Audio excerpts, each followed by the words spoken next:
Welcome back to another episode of the In Between Overs podcast. We're your host of Days Play. I'm Taran. And I'm Ishaan. And one day cricket is back. You have India versus South Africa today. It was in Ranchi, which always is a great place for India to play. India has a great record there. India definitely coming into this fixture trying to wash away the sins from the last test match, getting whitewashed by the same South African team. Albeit no Trevor Bamuma today. The 11 had changed, different format as well. Kohli and Rohit back in the squad. A lot of different bowlers as well. You got Harshit Rana back in. You got Arshdeep Singh bowling. A lot to talk about. But for the Indian fans out there, one zip up in a best of three. Great way to bounce back after that test series, right, Tron? Oh yeah, phenomenal way to bounce back and what a performance by that man, Virat Kohli, the king. His 52nd one-day international 100, his 83rd international 100 in general playing for India. Phenomenal player to put up a performance like that after all the conversations that's been happening in the last few months. I mean, he did pretty well in that last game in Australia. I remember him and Rohit having a great partnership, and it looks like they carried that forward. And his innings was what's the word I'm looking for? It was a blast from the past. It was Kohli of old. It was a classic Kohli innings. Lots of sixes in his innings that you don't usually see. But it wasn't a big ground, so it was quite easy. Not I shouldn't say easy, but it was easier to clear the ground, and you could see that. And but his drives, you saw his cover drives, you saw the straight drives down the ground, you saw the flicks, the wristy flicks over mid on and long on. So just a beautiful innings to watch, and I want to watch the long highlights. I watched the regular highlights, but I want to see it. I want to see more of that innings. I know, and it's a shame that these matches are somewhat at 3 a.m. Eastern Standard Time, which is so difficult to watch for us. But no, definitely, this was a classic Kohli innings, and I'm glad you mentioned the last match in Australia. It was great to see Rohit Sharma and Kohli play well in that. In that match, if I'm not mistaken, I think I had scored a century, Virat had scored a half century, and in this match, they switched. So, hey, as long as they keep doing that, I'm fine. Keep them in the squad. And the reason I say that is because there was a lot of content post test match. A lot of people saying Rohit and Kohli should come back in the test squad. A lot of people saying that, you got to respect these legends more. And hey, to come into this ODI series, getting that victory, putting up a great partnership, and basically scoring half of India's runs, they've showed that in this format itself, they're playing great. Yeah, it also shows that they're because they're not playing a lot of cricket, they're able to stay fresh. And I know there's multiple perspectives to this, right? You're not playing a lot of cricket, so you can be more rusty. But they have enough experience under their belt where I feel that they can just rock up to a game and play as long as they stay fit, match fit, and fit health wise.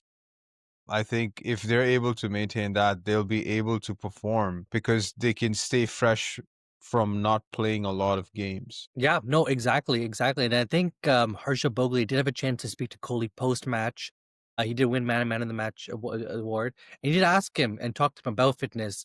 And Kohli said that from a physical perspective, he knows what to do. He knows what training is. He said from his side, it's more mental. Getting mentally prepared.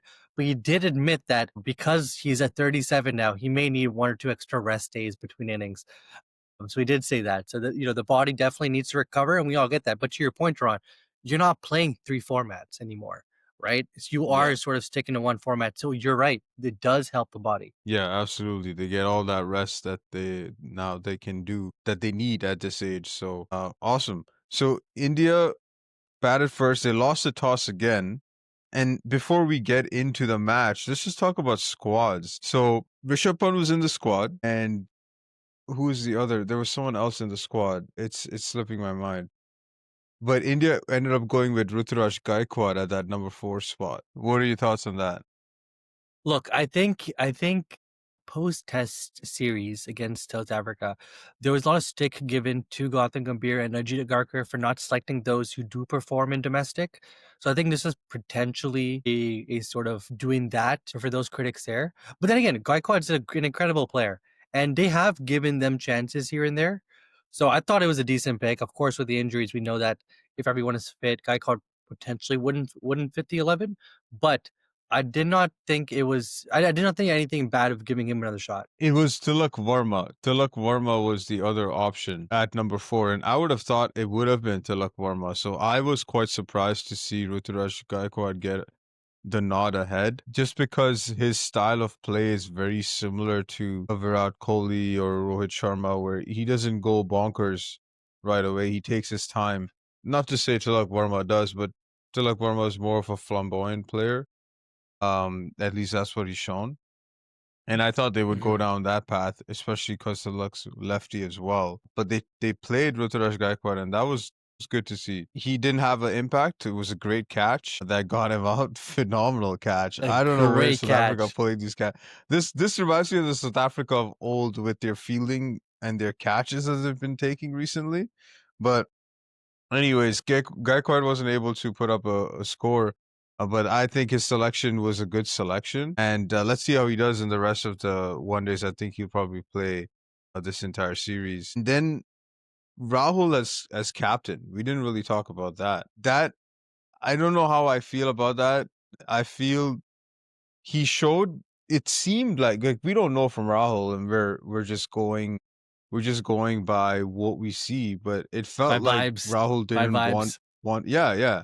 He didn't want to take up captaincy. Not It at felt all. He like looks he so he wanted to stay uncomfortable. away from it. Yeah, Yeah, yeah. exactly. And even before this, like for some of the other formats, you always felt like maybe Rahul should have taken up Test captaincy, but it never happened.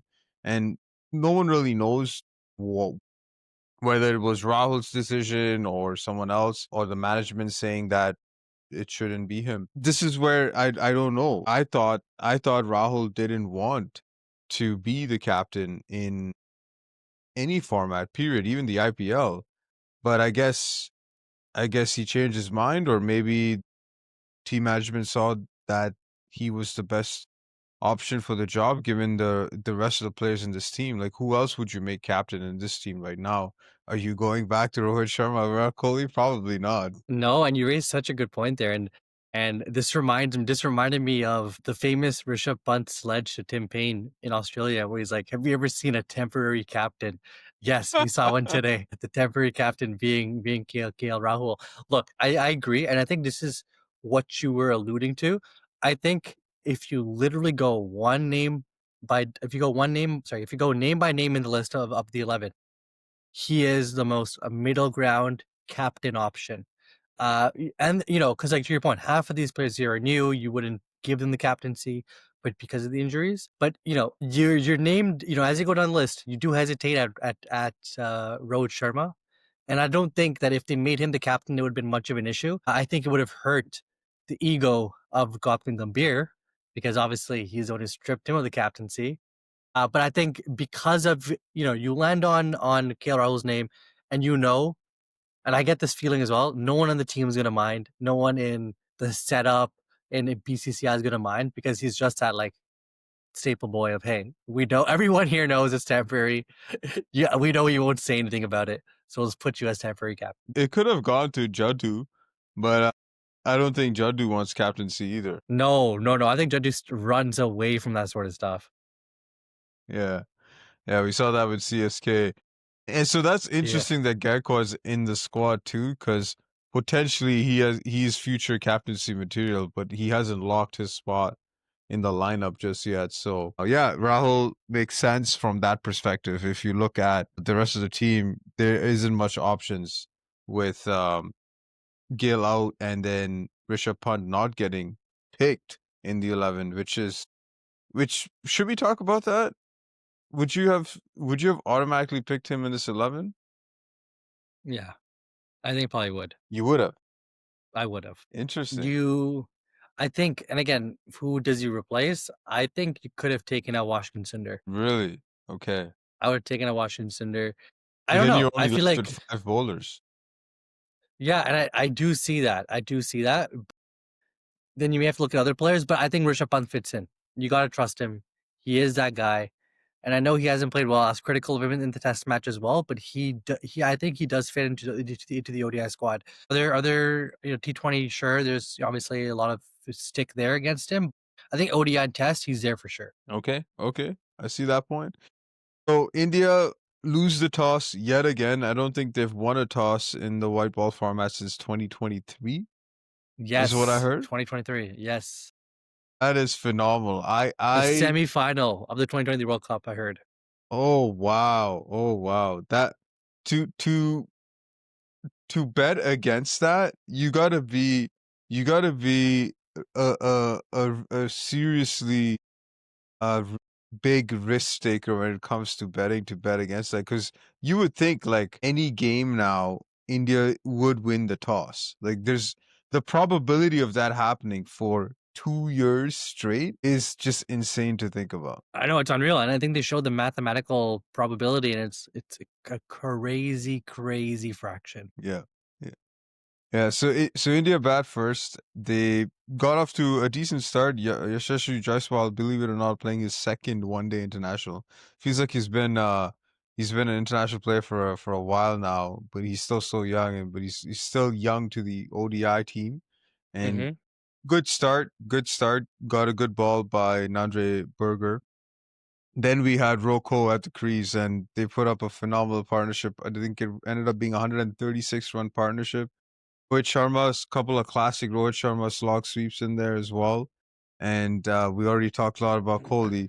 They ended up getting India into a position where they could have pushed towards even a 350, 400 target. It felt like the lower middle order, other than Rahul, kind of started a little bit. What do you think of that? Do you think India was short a bit, or do you think they ended up scoring what they were destined to score given the way they were going? No, I agree with you. I think as wickets were tumbling around Kohli, I think at that moment it was poised to take it up a notch. But obviously, Mhm. wickets started falling, and I think that's of course there is that right left combination that he always loves. But I think part of the reason why maybe Washington Sundar was sent in before KL Rahul was maybe to play some quick shots, get the run rate going. And then if wickets kept tumbling, you have KL Rahul there as sort of the block. But I think Washington Sundar could have taken a lot more advantage of being sent in a little bit earlier in my eyes. I didn't like that selection of Sundar at 5. I would Mhm. have sent KL Rahul at 5. I think KL Rahul is too good a player to be coming at number 6, and he should have come higher up. He would have had even more time at the crease, and potentially the way he played, potentially would have had 100 for himself. The way he was playing, because he would have gotten a few more overs to bat, and so I would have liked to see him at 5. I don't know what the management decisions are or the thinking is around that. I think they're just thinking that number 5, it would be a position that maybe they rotate, because it used to be Shreyas Iyer at that spot, if I remember correctly. It was. Yeah, and KL Rahul was coming at 6 at that time too. So maybe there is a reason for him to come one up at 5, where he gets a little bit longer stint at the crease. But this is what they're going with, where they're having Sundar at 5. It'll be interesting to see if they continue that way. Yeah, and I agree with you. I think at number 5, you got to put a special batsman. I don't think an all-rounder sort of fits in there unless they're exceptional. So I agree with you. It does seem like a spot for KL Rahul. But no, good innings from KL Rahul. Again, in grade knock pretty much this entire year. So good to see him continuing the form in one day international. And then Jaddu again. You can't push this guy away. You had Jaddu coming in as well and playing a very big knock, a fairly big knock in quick succession. Yeah, solid knock by Jaddu there. Solid cameo, got India close to that 350 mark, and seemed like a good target. But nowadays, the way one day cricket has been going, any score between 300 to 350 is the new 250. in my eyes, where you're scoring from like that 230 to 280 mark, where it's a competitive target because of the way cricket has evolved into with the stroke play and batsman run rates being fairly good and fairly high, and the pitches being more, uh, I should say, easier for stroke play. So if you never know with scores up, I would say up to 350 or even 360, 375, it is chaseable in today's day and age. So not surprised that South Africa gave India a run for their money. Now at the start it didn't seem like it. When I looked at the scorecard in the morning, I think South Africa were five down. Yeah, they were five down with Jansen and Britsky at the crease. And when I look at the scorecard, I'm like, wow, they lost their top three so fast. And we had a surprise record in chief, or maybe not a surprise for some people. The man himself, Harshit Rana. What a ball that was to Ryan Rickleton. First up. Hey, look, you gotta give him credit where credit's due. I think he had probably one of his best opening overs in probably his international career. He bowled a beautiful delivery to get him out on the first ball, and then getting another great player to clock out off the second ball. Incredible. I think it was a late outswing, I think, gets him clipping it back to KL Rahul. Again, 2 wickets in 3 balls. I think that was incredible from Harsh Rana. And hey, I'll give him his credit. Yeah, yeah, and he deserves it. That was a phenomenal spell. His opening spell was amazing. He really put India in the driver's seat, and India were able to control the game a bit. But kudos to South Africa for fighting back. Tony de Zorzi, all format player for South Africa, he's been playing well, and he steered the ship with Britsky, got South Africa back in the hunt. And then we had Kuldeep Yadav. Kuldeep Yadav seems to be his best format, I feel. One day and T20s seems to be the ideal format for him, where he's able to play on the batsmen's minds because batsmen have to score against him. And so his tricks become that much more tricky to face. And you saw that in today's game too. He was a little expensive on the run side, but it was a pitch where run scoring, if you got set in, you could score. And you saw that with South Africa. Bretsky and De Zorzi recovered South Africa, and then Deval Brevis, another nice innings from him. And then Jansen comes in with a 70, and you felt that South Africa could take this deep, and they ended up doing that. They took it pretty deep, even with Yeah, Dosh coming yeah. in at the end. Yeah, no, they gave India a run for their money, especially where they were, as you mentioned, in the first few overs. Incredible comeback from South Africa. But again, I think it was a little bit of too many runs on the board for them to get over the line, and key wickets at right times is what made the deal for India. I think Kuldeep Yadav was able to get 2 wickets in 1 over, and to your point, it's because he had to score off of him. You have to take that risk, and I think both of them were catches out in the outfield, so they were really slogging for it. So it really goes to show sort of why he's so important in this format, especially if India put up a good score. But yeah, I think there's a little too many runs on the board. And, when you get to the lower order, it's hard for them to score at a high pace, with so few balls left. So I think India was, it was great for South Africa to drag it along, but I think it's just India was just waiting for sort of closing ceremonies, as it was gonna eventually be India's victory at the end of it. Yeah, the turning point for me was Marco Jansen's wicket, because as long as he was at the crease, if he stayed another 5, 6 overs, they could have got that run rate down to a run a ball, and that would have been easier for the rest of the batsmen to score. And so I felt his wicket was the big turning point of the game, because it was right at that point where you felt South Africa had the momentum as well. Yeah, shout out to Kuldeep Yadav for getting that wicket. Yeah, overall, I think it was a good performance. Great game, great game. You want to see that, you want to see a run chase, a competitive run chase, and not just it falling off like it felt like it would in the first 10 overs. So kudos to South Africa for taking the game deep, uh, giving themselves a chance. Yeah, kudos for India for coming back to claim a victory against South Africa after the Test series win. I know, squads are different, formats different, but India as a cricketing nation definitely took a hit after that loss. I know there's a lot of pressure on the squad, whoever was playing, on Gautam Gambhir, just because of some of the baggage that he has to carry. But it was a great victory, and I think definitely now, I think this series is going to be, especially how we saw South Africa play. I think this is going to be a great series.